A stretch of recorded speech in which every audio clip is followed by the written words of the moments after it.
ಆಗುತ್ತೆ. ನಾವು ನಮಗೆ ಖುಷಿ ಆಗೋದಕ್ಕೋಸ್ಕರ ಮಾಡಿಲ್ಲ. ನಾಡಿನ ಸಾಂಸ್ಕೃತಿಕ ಹಿತದೃಷ್ಟಿಯಿಂದ, ರಾಜಕೀಯ ಹಿತದೃಷ್ಟಿಯಿಂದ ನಾವು ಮಾಡಿದ್ದೀವಿ. RSS ನಾನು ಹೇಳಿದೆ ಈಗಾಗಲೇ, ಅದು ಒಂದು ನೋಂದಾಯಿಸಲ್ಪಡದ ಭಯೋತ್ಪಾದಕ ಸಂಸ್ಥೆ ಅಂತ.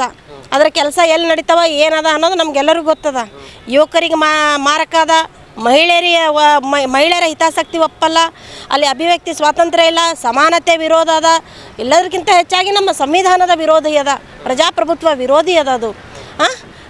ಇವತ್ತು ಬುದ್ಧನನ್ನು ಒಪ್ಪಲ್ಲ, ಬಾಬಾ ಸಾಹೇಬರನ್ನು ಒಪ್ಪಲ್ಲ, ಬಸವಣ್ಣನವರನ್ನು ಒಪ್ಪಲ್ಲ, ಅವರು ಕುವೆಂಪು ಅವರನ್ನು ಒಪ್ಪೋದಿಲ್ಲ ಅವರು.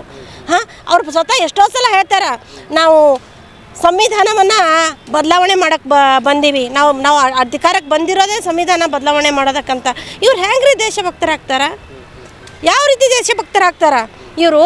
ಇದೇ ಕೇಂದ್ರ ಸರ್ಕಾರದ ಒಬ್ಬರು MP ಗಳಾಗಲಿ, ಕೇಂದ್ರದ ಸಚಿವರಾಗಲಿ, ಮೊನ್ನೆ CJ ಅವರಿಗೆ ಸುಪ್ರೀಂ ಕೋರ್ಟ್ನಲ್ಲಿ ಅದೇ ನಾನಾ ಶಬ್ದ ಹೇಳಲ್ಲ, ಅವಮಾನಿಸಿದಾಗ ಇವ್ರಿಗೆ ಇಮಿಡಿಯೇಟ್ ಒಂದು ಪ್ರತಿಕ್ರಿಯೆ ಕೊಡೋಕ್ಕಾಗಿಲ್ಲ. ಯಾಕಂದರೆ ಇವ್ರದ್ದು ಕುಮ್ಮಕ್ಕಿತ್ತಲ್ಲಿ. BJP ಅವರಿಗೆ RSS ಮಾಡಿರೋವಂಥ ಕೆಲಸ ಕುಮ್ಮಕ್ಕಿತ್ತು, ಖುಷಿ ಇತ್ತು ಅವರಿಗೆ. ಅದೇ ನಾವು ಸಂವಿಧಾನದ ಬಗ್ಗೆ, ಯುವಕರ ಪರವಾಗಿ, ನಾಡಿನ ಭವಿಷ್ಯದ ಬಗ್ಗೆ ನಮ್ಮ ನಾಯಕರು ಏನಾದರೂ ಮಾಡಿದ್ರೆ ಬೀದಿಗಿಳಿತಾರೆ. ಈಗ ಸಾಹೇಬ್ರು ಏನು ಹೇಳಿದ್ರು, ಪ್ರಿಯಾಂಕ್ ಖರ್ಗೆ ಸಾಹೇಬರು, ಅವರು RSSನ ಬ್ಯಾನ್ ಮಾಡಬೇಕು ಅಂತ ಹೇಳಿಲ್ಲ. ಈಗ ಅವ್ರು ಏನು ಯಾವುದಕ್ಕೋಸ್ಕರ ಪ್ರಯತ್ನ ಮಾಡಿದ್ರು ಅದಕ್ಕೆ ಸರ್ಕಾರ ಸ್ವಾಗತ ಮಾಡಿದೆ, ಆದೇಶ ಹೊರಡಿಸಿದೆ. ಸಾಹೇಬರು ಎಲ್ಲಿನೂ ಕೂಡ RSS ಬ್ಯಾನ್ ಮಾಡಬೇಕು ಅಂತ ಹೇಳಿಲ್ಲ. ಸರ್ಕಾರಿ ಸಾರ್ವಜನಿಕ ಕ್ಷೇತ್ರಗಳಲ್ಲಿ RSS ಕಾರ್ಯಚಟುವಟಿಕೆಗಳನ್ನು ನಿರ್ಬಂಧಿಸಬೇಕು. ಇದು ಕೇವಲ ಪ್ರಿಯಾಂಕ್ ಸಾಹೇಬರ ಒಂದು ಅವ್ರ ವೈಯಕ್ತಿಕ ಅಭಿಪ್ರಾಯ ಆಗಿರಲಿಲ್ಲ, ನಾಡಿನ 6 ಕೋಟಿ ಕನ್ನಡಿಗರ ಅಭಿಪ್ರಾಯ ಆಗಿತ್ತು. ಅಷ್ಟೇ ಯಾಕೆ, ನಮ್ಮ ಕರ್ನಾಟಕ ಹೈಕೋರ್ಟ್ ಕೂಡ ಆದೇಶ ಮಾಡಿದೆ. ಬೆಂಗಳೂರು ನಗರ ಕಮಿಷನರ್ ಅವರು ಕೂಡ ಅದಕ್ಕೆ ಒಪ್ಪಿಗೆ ಕೊಟ್ಟಿರಲಿಲ್ಲ. ಅವರು ಸಾರ್ವಜನಿಕ ಸರ್ಕಾರಿ ಆವರಣದಲ್ಲಿ RSS ಚಟುವಟಿಕೆಗಳನ್ನು ನಡೆಸೋದಕ್ಕೆ ಅವಕಾಶ ಇಲ್ಲ ಅಂತ ಅವ್ರು ಲೆಟರ್ ಹಾಕಿದ ಮೇಲೂ ಕೂಡ ಇವರು ಈ ರೀತಿ ಇಷ್ಟೊಂದು ಇದು ಮಾಡ್ತಾರೆ ಅಂತಂದರೆ ಏನು ಹೇಳಬೇಕು ಇದಕ್ಕೆ ನಾವೆಲ್ಲ? ಒಳ್ಳೆಯದದ ಆ ರೀತಿ ಮಾಡಿರೋದು. ಆದರೆ ಅದು ಒಳ್ಳೇದನ್ನೋದಕ್ಕಿಂತ ಈತನೇ ನಾವು ಹಿಡಿದಿದ್ದಾರೆ. ಅದನ್ನು ಮುಂದೆ ಅವ್ರು ಯಾವ ರೀತಿ ತಿರುವು ತಗೋತಾರೋ ಇನ್ನೂ ಗೊತ್ತಿಲ್ಲ. ಯಾಕಂದರೆ ಅದು ತನಿಖೆ ಆಗಬೇಕು. ಆ ವ್ಯಕ್ತಿ ಯಾಕೆ ಹಾಗೆ ಮಾಡಿದ್ದಾನೆ, ಯಾರು ಕುಮ್ಮಕ್ಕಿನಿಂದ ಮಾತಾಡಿದ್ದಾನೆ, ಅವನ ಹಿಂದೆ ಯಾರಿದ್ದಾರೆ, ಯಾರು ಅವನಿಗೆ ಮಾತಾಡೋಕ್ಕೆ ಈ ರೀತಿ ಮಾತಾಡೋಕ್ಕೆ ಕುಮ್ಮಕ್ಕು ಕೊಟ್ಟಿರೋದು ಅನ್ನೋದು ಮೊದಲು ತನಿಖೆ ಆಗಲಿ. ಅವನು ಸಿಕ್ಕಿದ್ದಾನೆ ಅಂತಂದಮೇಲೆ ತನಿಖೆ ಆಗಲಿ. ತನಿಖೆ ಆದಮೇಲೆ ಅದ್ರದ್ದು ಏನು ವರದಿ ಬರ್ತದೋ ಅವಾಗ ನಾವು ಅದ್ರ ಬಗ್ಗೆ ಪ್ರತಿಕ್ರಿಯೆ ಮಾಡ್ತೇವೆ. ಹೌದು, ಯಾರಾದರೂ ಇದ್ದಾರೆ, ಒಬ್ಬರಿಲ್ಲ. ಹಳ್ಳಿ ಗಲ್ಲಿ ಹಿಡ್ಕೊಂಡು ದಿಲ್ಲಿವರೆಗೂ ಅವ್ನ ಹಿಂದೆ ಇದ್ದಾರೆ. ಆ ಒಂದು ಇದರಲ್ಲೇ ಆ ರೀತಿ ಮಾತಾಡಿರೋದು. ಅದು ಅವನು ಒಬ್ಬನ ಹೇಳಿಕೆ ಅಲ್ಲದು, ಆ ಒಬ್ಬ ವ್ಯಕ್ತಿಯ ಹೇಳಿಕೆ ಅಲ್ಲ ಅದು. ಆ ಒಬ್ಬ ವ್ಯಕ್ತಿಯ ಹೇಳಿಕೆ ಇದ್ದರೆ ಅವ್ರು ಅಷ್ಟೊಂದು ಧೈರ್ಯದಿಂದ ಮಾತಾಡೋಕ್ಕೆ ಸಾಧ್ಯ ಇರಲಿಲ್ಲ. ಅವ್ರು ಮಾತಾಡಿದ್ದಾರೆ. ನಮ್ಮ ಪೊಲೀಸರು ಅವನನ್ನು ಹಿಡ್ಕೊಂಡು ತಂದು ಈಗ ಕಾನೂನು ಇದಕ್ಕೆ ಬೆಂಗಳೂರಿಗೆ ಕರ್ಕೊಂಡು ಹೋಗ್ಯಾರ, ತನಿಖೆ ಮಾಡ್ತಾರೆ. ಅದೇನದ ಸತ್ಯ ಬಯಲು ಮಾಡ್ತಾರೆ. ಅವನೇ ಹಂಗಿರಲಿ, ಅವ್ನು ಹಿಂದಿದ್ದವ್ರಿಗೂ ಎಲ್ಲರಿಗೂ ಕೂಡ ತನಿಖೆ ಮಾಡಿದ್ಮೇಲೆ ಹೊರಗೆ ಬರ್ತಾರೆ. ಬಟ್ ಅದು ಕೂಡ ಒಂದು ಒಳ್ಳೆ ಬೆಳವಣಿಗೆ. ಯಾಕಂದರೆ ಒಂದಿಷ್ಟು ಜನ ಭಾಳ ಮಾತಾಡ್ತಾಯಿದ್ರು. ಗೊತ್ತಾಗ್ತದೆ ಈ ರೀತಿ ಮಾತಾಡಿದ್ರೆ ಸಂವಿಧಾನ ವಿರೋಧಿಯಾಗಿ, ಇನ್ನೊಬ್ಬರನ್ನ ಅಶ್ಲೀಲವಾಗಿ, ಒಬ್ಬ ನಾಡಿನ ನಾಯಕರಿಗೆ, ಸಚಿವರಿಗಾಗಲಿ, ಇವತ್ತು ಸಾಮಾನ್ಯ ಜನರಿಗೂ ಕೂಡ ಆ ರೀತಿ ಮಾತಾಡೋದು ತಪ್ಪು. ಮಾತಾಡಿದ್ದ ನಾನು, ಕಾನೂನು ಏನು ಕ್ರಮ ತಗೊಳುತ್ತೋ ಕಾನೂನು ಕ್ರಮ ತಗೊಳ್ಳಿ ಅವನ ಮೇಲೆ. ವಿಡಿಯೋ ರಿಲೀಸ್ ಮಾಡೋದಕ್ಕಿಂತ ವಿಡಿಯೋದ ಮೊದಲು ಹೇಳಿದ್ರು, ನನ್ನ ಹತ್ರ ಇನ್ನೂ ಪ್ರೂಫ್ ಇದ್ದಾವೆ, 20 ಜನಗಳ ವಿಡಿಯೋ ಕೂಡ ಪ್ರೂಫ್ ಇದೆ ಅಂತ ಹೇಳಿದ್ರು. ಈಗ ನಮ್ಮ ಸಾಹೇಬರು ಕೊಡ್ತಾರ. ಅವರಿಗೆ ಡಿಪಾರ್ಟ್ಮೆಂಟ್ದವ್ರಿಗೆ ಅವ್ರ ಹತ್ರ ಏನು ಪ್ರೂಫ್ ಕೊಡ್ತಾರೆ ಅವರು.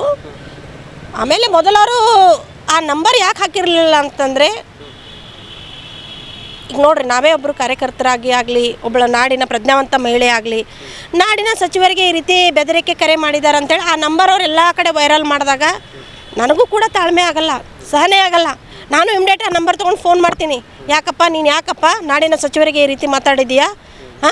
ಯಾವ ಇದರಿಂದ ನೀನು ಮಾತಾಡಿದೀಯಾ? ನೀನು ಮಾತಾಡೋಕ್ಕೆ ಏನು, ನಿನ್ಗೆ ಯಾರು ಹಾಕಿ ಕೊಟ್ಟಿರೋದು, ಈ ಮಾತಾಡೋಕ್ಕೆ ಏನು ನಿಂದು ಅಂತ ನಾವು ಕೇಳ್ತೀವಲ್ಲ.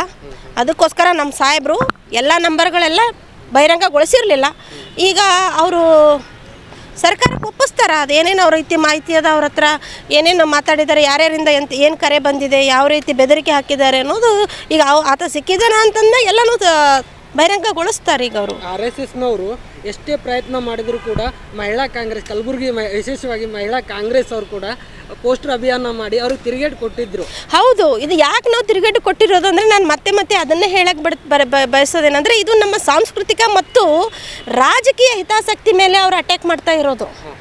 ಹಾಂ, ಅವರು ಸಾಂಸ್ಕೃತಿಕ ಮತ್ತು ರಾಜಕೀಯ ಹಿತಾಸಕ್ತಿ ಮೇಲೆ ಅಟ್ಯಾಕ್ ಮಾಡಿರೋದು. ಅದಕ್ಕೋಸ್ಕರ ನಾವು ಯಾರು ಸಂವಿಧಾನವನ್ನು ಪ್ರೀತಿಸುತ್ತಾರೋ ಅವರು ದೇಶವನ್ನು ಪ್ರೀತಿಸುತ್ತಾರೆ, ಯಾರು ದೇಶವನ್ನು ಪ್ರೀತಿಸುತ್ತಾರೋ ಸಂವಿಧಾನವನ್ನು ಪ್ರೀತಿಸುತ್ತಾರೋ ಅವರು ದೇಶದ ಸಮಸ್ತ ಜನತೆಯನ್ನು ಪ್ರೀತಿಸುತ್ತಾರೆ, ಯಾರು ದೇಶವನ್ನು ಸಂವಿಧಾನವನ್ನು ಪ್ರೀತಿಸುತ್ತಾರೋ ಅವರು RSSನ್ನು ಧಿಕ್ಕರಿಸುತ್ತಾರೆ ಅಂಥೇಳಿ ನಾವು ಅದಕ್ಕೆ ತಿರುಗೇಟು ಕೊಟ್ಟಿವಿ. ಬುದ್ಧ ಬಸವ ಬಾಬಾ ಸಾಹೇಬರ ಒಂದು ಇದು ಹಾಕ್ಕೊಂಡು, ಯಾಕಂತಂದ್ರೆ ನಮ್ಮ ವಿಚಾರಧಾರೆ ಇರೋದೇ ಬುದ್ಧ ಬಸವ ಬಾಬಾ ಸಾಹೇಬರ ವಿಚಾರಧಾರೆನೇ ನಮ್ಮ ವಿಚಾರಧಾರೆ ಆಗಿರೋದು.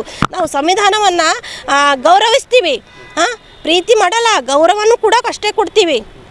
ಅದಕ್ಕೆ ನಾವು ಒಪ್ಪಿಕೊಳ್ತೀವಿ. ಅದ್ರ ಮೇಲೆ ನಮ್ಗೆ ಅಪಾರವಾದ ನಂಬಿಕೆ ಇದೆ. ಹಾಗಾಗಿ ನಾವು ಸಂವಿಧಾನವನ್ನು ಪ್ರೀತಿಸ್ತೀವಿ ಅಂತ ನಾವು ಹೆಮ್ಮೆಯಿಂದ ಹೇಳ್ಕೊತೀವಿ. ನೀವು RSSನ್ನು ಪ್ರೀತಿಸ್ರಿ, ನಂಗೆ ಸಂವಿಧಾನದಿಂದ ನಾನು ಇವತ್ತು ನನಗೆಲ್ಲ ಹಕ್ಕು ಅಧಿಕಾರ ಸಮಾನತೆ ಎಲ್ಲ ಸಿಕ್ಕಿರೋದು ಸಂವಿಧಾನದಿಂದ. RSS ಕೊಡುಗೆ ಏನಿದೆ ರೀ ದೇಶಕ್ಕೆ? ಮಹಾತ್ಮ ಗಾಂಧೀಜಿ ಅವ್ರನ್ನ ಹಿಡ್ಕೊಂಡು ಗೌರಿ ಲಂಕೇಶ್ವರಗೂ ಕೊಲೆ ಮಾಡಿರೋದು, ಗುಂಡು ಹಾಕಿ ಕೊಲೆ ಮಾಡಿರೋದು ಬಿಟ್ಟರೆ ಬೇರೆ ಏನಿದೆ ಅವ್ರದ್ದು?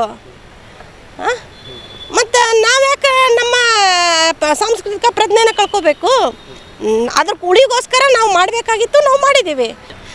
ನಾವು ಮಹಿಳಾ ಕಾಂಗ್ರೆಸ್ ಎಫರ್ಟ್ ಕೊಟ್ಟಿದೆ. ನಾಡಿನ 6 ಕೋಟಿ ಕನ್ನಡಿಗರು ನಮ್ಮ ಸಾಹೇಬರ ಜೊತೆ ಇದ್ದರು. ಎಲ್ಲ ಪ್ರಜ್ಞಾವಂತರು, ಪ್ರಗತಿಪರ ಚಿಂತಕರು, ಪ್ರತಿಭಾವಂತ ಪತ್ರಕರ್ತರು, ಲೇಖಕರು, ಬರಹಗಾರರು, ವಿಚಾರವಂತರು, ಮಹಿಳೆಯರು, ಯುವಕರು ಎಲ್ಲರೂ ಕೂಡ ನಮ್ಮ ಸಾಹೇಬರಿಗೆ ಸಾಥ್ ನೀಡಿದ್ದಾರೆ. ಕರ್ನಾಟಕದ ಗ್ರಾಮೀಣಾಭಿವೃದ್ಧಿ ಪಂಚಾಯತ್ ರಾಜ್ ಮತ್ತು ಗ್ರಾಮೀಣಾಭಿವೃದ್ಧಿ ಸಚಿವರ ಜೊತೆ ಎಲ್ಲರೂ ಕೂಡ ಸಾಥ್ ಕೊಟ್ಟಿದ್ದಾರೆ. ಇದು ಅದರಲ್ಲಿ ನಾವು ನಮ್ಮದು ಒಂಚೂರು ಸಾಸಿವೆ ಕಾಳಷ್ಟು ನಮ್ಮದು ಮಾಡಿದ್ದೀವಿ. ನಾವು ಹೋರಾಟ ಇದು ರೀ, ನಮ್ಮ ಹೋರಾಟ ನಾವು ಮಾಡಬೇಕಾಗಿತ್ತು, ಮಾಡಿದ್ದೀವಿ. ಅವ್ರಿಗೆ ಪ್ರತಿರೋಧ ಒಡ್ಬೇಕಂತಲ್ಲ, ಕಾನೂನು ಹೋರಾಟ, ಸಾಂವಿಧಾನಿಕ ಹೋರಾಟ ಇದು ಮಾಡಬೇಕಾಗಿತ್ತು, ಮಾಡಿದ್ದೀವಿ. ಸೊ ಇಂಥ ಸಂದರ್ಭಕ್ಕೆ ಕರ್ನಾಟಕದ 6 ಕೋಟಿ ಕನ್ನಡಿಗರೂ ಕೂಡ ನಾವು ಧನ್ಯವಾದ ಹೇಳ್ತೀವಿ. ಯಾಕಂದರೆ ಅವರು ಕೂಡ ಸಾಥ್ ಮಾಡಿಕೊಟ್ಟು ಪ್ರತಿಯೊಂದು ಜಿಲ್ಲೆಯಲ್ಲಿ ಪ್ರತಿಯೊಂದು ಬ್ಲಾಕ್ಗಳಲ್ಲಿ ಕೂಡ ನಮ್ಮ ಸಾಹೇಬರ ಪರವಾಗಿ ಧ್ವನಿ ಎತ್ತಿದ್ದಾರೆ. ಸೊ ಭಾಳ ಖುಷಿ ಆಗ್ತದೆ. ಇವತ್ತಿನ ದಿನ ಬದಲಾವಣೆ ಆಗೋದು, ಇವ್ರೇನು ಹೇಳ್ತಾ ಇದ್ರಲ್ಲ, ನಾವು ಈ RSS ಬ್ಯಾನ್ ಮಾಡೋಕ್ಕೆ ದಮ್ಮು ತಾಕತ್ತು ಬೇಕು ಅಂತ ಹೇಳ್ತಾ ಇದ್ರಲ್ಲ, ಈ ದಮ್ಮು ತಾಕತ್ತು ಬೇಕಾಗಿಲ್ಲ. RSS ಬ್ಯಾನ್ ಮಾಡೋಕ್ಕೆ ದಮ್ಮು ತಾಕತ್ತು ಬೇಕಾಗಿಲ್ಲ, ಸಾಂವಿಧಾನಿಕ ಪ್ರಜ್ಞೆ ಬೇಕು. ಈ ಪ್ರಜ್ಞೆ ಏನಾದರೂ ಮಾನ್ಯ ನರೇಂದ್ರ ಮೋದಿ ಅವರಲ್ಲಿದ್ದರೆ ಅವರು ಕೂಡ ಕರ್ನಾಟಕ ಮಾದರಿಯಲ್ಲಿ ಇಡೀ ದೇಶದಲ್ಲಿಯೂ ಕೂಡ ಸರ್ಕಾರಿ ಸಾರ್ವಜನಿಕ ಕ್ಷೇತ್ರಗಳಲ್ಲಿ ಮೊದಲು ಇದನ್ನು ಬ್ಯಾನ್ ಮಾಡಬೇಕು. Okay, thank you.